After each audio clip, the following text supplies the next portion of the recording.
Radhe Radhe friends, welcome to my YouTube channel best knowledge. First of all please don't forget to like and comment my videos.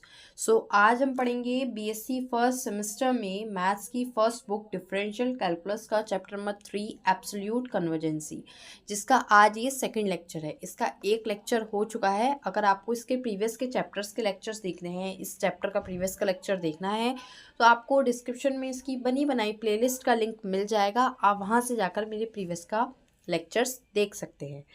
साथ ही साथ मैं आपको बता दूं, जिससे कन्फ्यूज़न नहीं हो, बीएससी फर्स्ट सेमेस्टर में मैथ्स की दो बुक हैं, जिसमें से फर्स्ट बुक है differential calculus and the second book is integral calculus. Differential calculus के लेक्चर्स आपको मेरे चैनल पर मिल जाएंगे। प्लेलिस्ट है इसके डिस्क्रिप्शन में पूरी बनी बनाई। आप वहाँ से आकर इस बुक के सारे चैप्टर्स के लेक्चर्स देख सकते हैं। और जो इसकी सेकंड बुक है इंटीग्रल कैलकुलस, उसके भी लेक्चर्स आपको फर्दर वीडियोस में मिल जाएंगे। तो आज हम डिस्कस करेंगे एब्सोल्यूट कन्वर्जेंसी का सेकंड लेक्चर। देखिए, इसका एक लेक्चर हो चुका है, ये था इसका फर्स्ट लेक्चर, जिसमें मैंने इससे रिलेटेड एक क्वेश्चन कराया था, जिसमें हमने किसी सीरीज़ की एब्सोल्यूटली कन्वर्जेंसी फाइंड की थी कि वो एब्सोल्युटली कन्वर्जेंट है या नहीं। तो इसी के बेसिस पे मैं एक और क्वेश्चन लेकर आई हूँ आज, बिकॉज मेरे पास कमेंट आए थे कि एक लेक्चर और इस पर होना चाहिए। तो ये वीडियोस उन्हीं लोगों के लिए हैं जिन लोगों के कमेंट आए थे कि एक लेक्चर और इस पर बना दीजिए। सो आज मैं एक और क्वेश्चन लूँगी, एक और सीरीज़ लूँगी, और उसको मैं आपको फाइंड करना सिखाऊंगी कि हम कैसे देख सकते हैं कि आपका जो सीरीज़ है वो एब्सोल्युटली कन्वर्जेंट है या नहीं। ठीक है, तो मैं यहाँ पर क्वेश्चन को नोट करती हूँ। 1 - 1/2 plus 1/3 -1/4 plus 1/5 minus so on. इस तरह से एक सीरीज गिवन है। 1 - 1/2√2 प्लस 1/3√2 माइनस 1/4√4 प्लस 1/5/5। देखिए, सब में आपने एक चीज़ नोटिस की होगी कि इस पूरी सीरीज में ऑल्टरनेटिव साइन है, मतलब plus minus plus minus plus minus, sign change हो रहे हैं। ठीक है, तो ऑल्टरनेटिव साइन है और नीचे है 2√2, 3√2, 4√2, 5√2, इस तरह से बढ़ रहे हैं। अब हम इसको इस तरह से नहीं लिख सकते क्या? हम इसको इस तरह से लिख सकते हैं, let summation UN is equals to 1 - 1/2√2 plus 1/3√3 minus 1/4√4 and so on. इसको चाहे हम नहीं लिख रहे हैं, मतलब टर्म्स अगर मैं यहाँ दो भी टर्म्स लिख के सो ऑन लगा देती तो भी वो यही सीरीज कहलाएगी। तो इस पूरी सीरीज को मैंने लेट कर लिया, लेट समीशन UN। ठीक है, अब मैं क्या करती हूँ, जिसने मेरा इसका प्रीवियस का लेक्चर देखा होगा उसको काफ़ी अच्छे से समझ में आएगा। तो मैं आपको यही एडवाइस करूँगी, अगर आपने प्रीवियस का लेक्चर नहीं देखा है तो सबसे पहले आप जाकर प्रीवियस का लेक्चर देख लें, तब आपको ये वाला लेक्चर भी काफ़ी अच्छे से समझ में आएगा। ओके, अब मैंने प्रीवियस वाले लेक्चर में जैसे किया था बिल्कुल सेम वैसे ही स्टेप करूँगी। समीशन UN का मॉड लूँगी।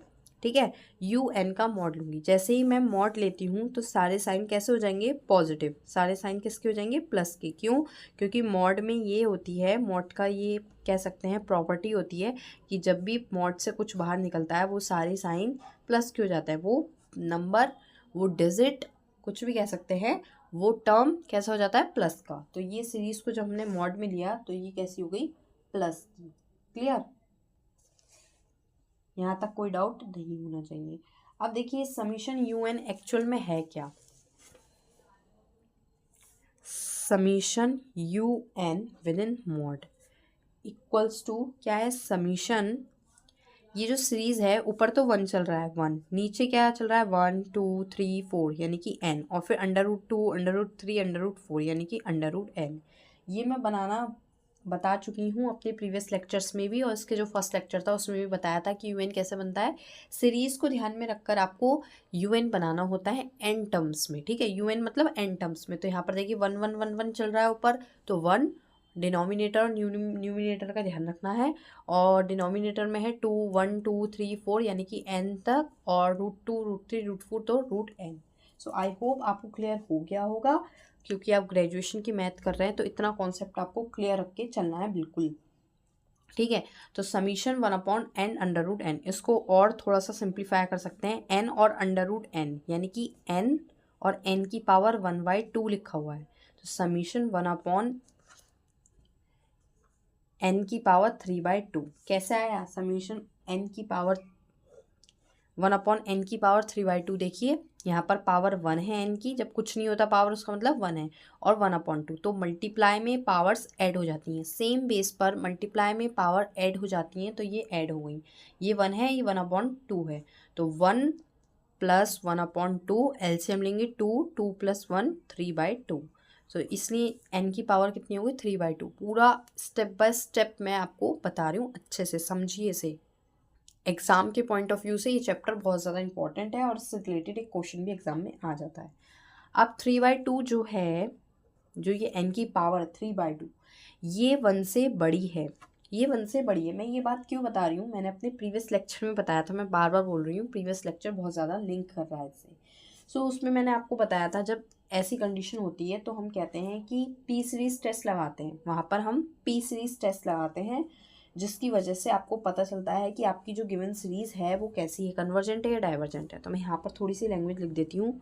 सो by the P series test, ये जो मैंने यहाँ पर पावर को देखा है ना कि 1 से छोटी है बड़ी है, ये बात देखना ही पी सीरीज टेस्ट का एक पार्ट है। So by the P series test, as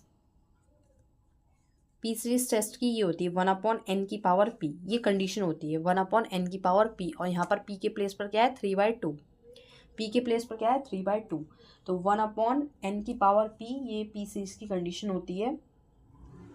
if p is greater than 1, so the given series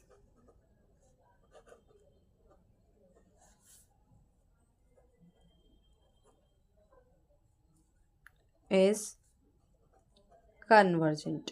अगर 1 से बड़ी होती है p की वैल्यू तो वो कन्वर्जेंट होती है। तो यहाँ पर 3/2 जो लिखा है ये 1 से बड़ा है, इसलिए जो आपकी गिवन सीरीज़ है ये कैसी है, कन्वर्जेंट सीरीज़ है। ठीक है, सो आपको इतना तो पता चल गया कि कन्वर्जेंट है। अब आपको ये भी पता करना है कि एब्सोल्यूट कन्वर्जेंस है कि नहीं है। ठीक है, जैसे हमने प्रीवियस क्वेश्चन में यहाँ पर किया था, प्रीवियस लेक्चर में कन्वर्जेंट देखा था, फिर बाद में था एब्सोल्यूटली कन्वर्जेंट। यहाँ पर भी आपको चेक करना है कि एब्सोल्यूटली कन्वर्जेंट है या नहीं है। सो आई होप इतना तो आपको समझ में आ गया होगा। अब थोड़ी सी लैंग्वेज लिखते हैं। So summation UN should be convergent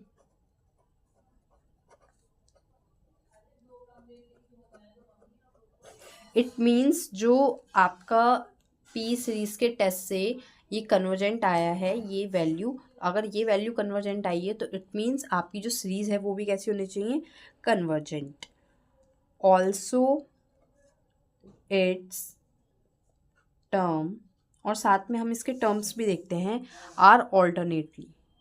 मैंने जैसा कि आपको स्टार्टिंग में ही बता दिया था कि इसके जो साइंस हैं वो कैसे हैं, ऑल्टरनेटिवली साइन है, प्लस माइनस के, कैसे ऑल्टरनेटली पॉजिटिव एंड नेगेटिव। ठीक है, टर्म्स आर डिक्रीजिंग, टर्म्स कैसे हैं इसके, डिक्रीज होते हैं, कहीं कहीं इंक्रीज भी होते हैं। जब डिक्रीजिंग है, सो अगर मैं limit n tend to infinity 1/UN में लगाती हूँ, it means 1/n 3/2, so answer आएगा 0। ये मैंने अपने यहाँ पर प्रीवियस वाले लेक्चर में भी बताई थी, देखिए कंडीशन, ये कंडीशन मैंने यहाँ ये बताई है, देखिए सेम मैं यहाँ पर यही काम कर रही हूँ। यहाँ पर n की पावर 3/2 है, limit n tend to infinity UN लगाती हूँ तो 1/n 3/2, limit n tend to infinity लगाने पर कितना आंसर आएगा, 0। जो आंसर आ रहा है 0, ये कैसा है, एक फाइनाइट आंसर था। आप लिखेंगे which is finite, so UN is convergent. जब फाइनाइट आंसर देता है ना तो आपकी जो सीरीज होती है वो कैसी हो जाती है, कन्वर्जेंट। अगर इनफाइनाइट आंसर देता है, इन्फिनिटी आती है आंसर में, तो वो डाइवर्जेंट हो जाती है। सो जब कन्वर्जेंट आ गया है तो आप लिखेंगे hence The above series is absolutely convergent. ठीक है, सो आई होप आपको क्लियर हो गया होगा, लेकिन फिर भी कोई डाउट हो तो मेरे को कमेंट बॉक्स में ज़रूर बताना, मैं क्लियर कर दूंगी। और इसके और क्वेश्चंस कहेंगे आप तो मैं और क्वेश्चंस भी दे दूंगी, लेक्चर में आगे आपको एक्सप्लेन कर दूंगी। Thank you friends for watching my video. Please share, like, comment more more more. Radhe Radhe friends.